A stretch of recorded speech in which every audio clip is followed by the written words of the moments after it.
Students, अगर हम revenue from operation में से cost of revenue from operation को माइनस करते हैं तो हमारा ग्रॉस प्रॉफिट निकल कर आता है।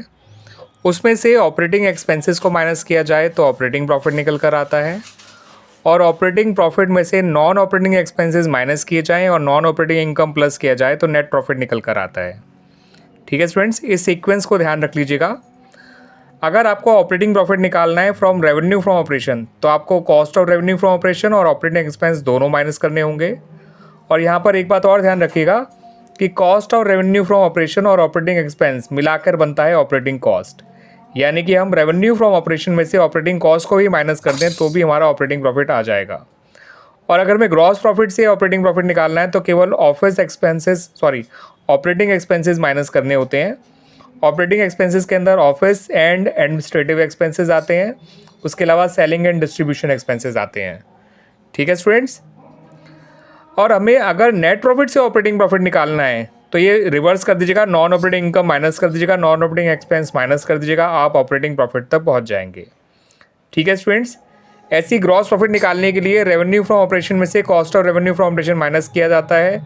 ऑपरेटिंग प्रॉफिट से निकालना है तो ऑपरेटिंग एक्सपेंस प्लस किया जाता है।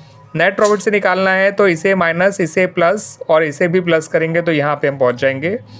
यहाँ पर ये भी बात ध्यान रखिएगा कि ऑपरेटिंग एक्सपेंस और नॉन ऑपरेटिंग एक्सपेंस मिला के इनडायरेक्ट एक्सपेंस होता है और नॉन ऑपरेटिंग इनकम हमारी इनडायरेक्ट इनकम होती है।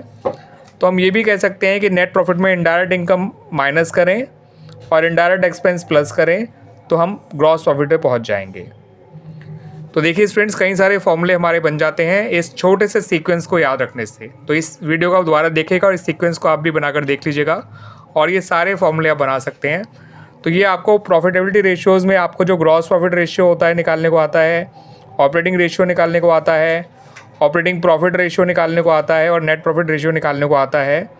ठीक है स्टूडेंट्स, इन चारों रेशियो को आप आसानी से निकाल पाएंगे। इन चारों रेशियो में आपको जो है यहाँ लेना होता है ग्रॉस प्रॉफिट अपॉन RFO, यहाँ लेता है ऑपरेटिंग कॉस्ट अपॉन RFO, यहाँ ऑपरेटिंग प्रॉफिट अपॉन RFO और यहाँ नेट प्रॉफिट अपॉन RFO। ठीक है स्टूडेंट्स, इनटू 100 करना होता है। क्लियर स्टूडेंट्स, तो ये सीक्वेंस ध्यान रख लीजिए, बहुत काम आएगा आप लोगों के।